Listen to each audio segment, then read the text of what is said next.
A common misconception is that people with schizoid dynamics are unable to feel empathy for other people. In this video, I'm going to explore how schizoid empathy manifests and also why some people with schizoid dynamics may lose the capacity to feel empathy for others.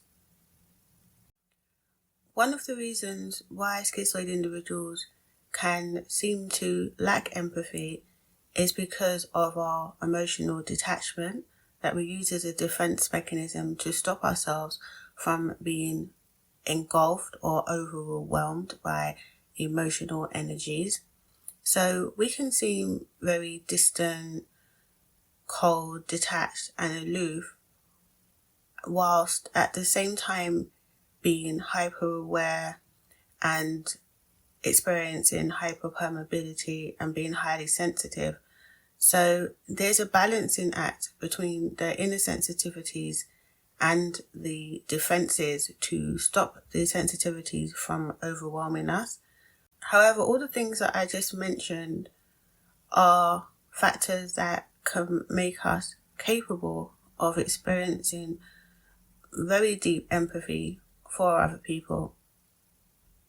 Schizoid individuals often experience empathy through cognitive channels rather than emotional channels, and this enables us to understand other people's emotional landscape or their emotions intellectually without becoming emotionally overwhelmed. Due to our cognitive empathy, we're able to analyze and understand other people's feelings without actually emotionally experiencing them.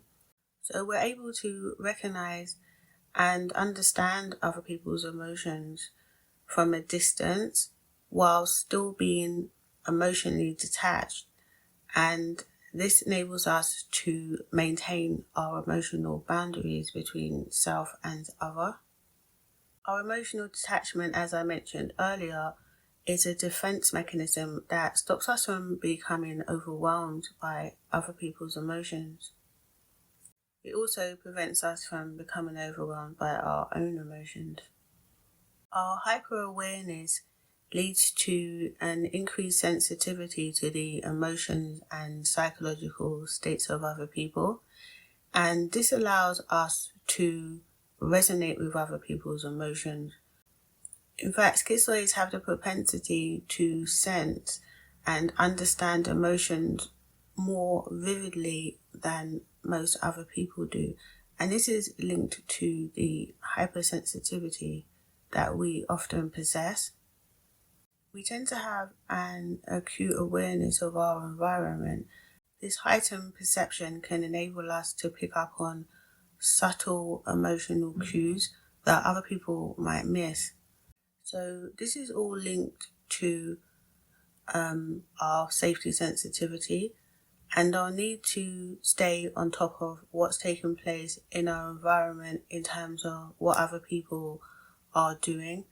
And this is an ability that we often develop in early childhood when we're in situations that have been unpredictable and we've had to read the movements of other people in order to adapt to the situation that we're in and to respond accordingly. It's important to keep in mind that the empathy that we develop is like a side effect of this. Also, as I mentioned before, linked to our sensitivity and ability to pick up and feel energies in our environment. And it's not something that we are doing by purpose to try to connect with others, but it does lead to an ability to read environments and also to read other people and to read in a very sort of subtle way that, as I mentioned before, other people might not pick up on in the way that we pick up on, and it's very much linked to a survival instinct. Because of our hyperpermeability, we can experience something called emotional contagion, which means we emotionally, unconsciously emotionally, we can absorb the emotions of others without realizing it. And so this can mean that when we're around other people, we can take on their emotions, and it can almost feel as if we're experiencing what they're experiencing.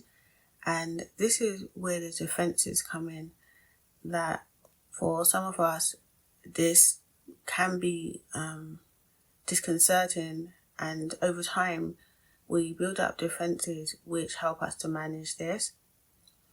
The fact that we detach from our own emotions and we analyze our emotions intellectually through intellectualization means that any emotions that we do absorb from other people, we're able to detach from and intellectually analyze and sort through. And so there's a contradiction between having the capacity to pick up on energies, to read energies, unconsciously absorb energies, and then also the ability to detach, not show any emotional response, and to intellectually make sense of what we're experiencing. And this is all part of the cognitive empathy that schizoids experience. There are schizoids who have affective empathy, and with affective empathy, this is back to the ability to feel what other people are feeling.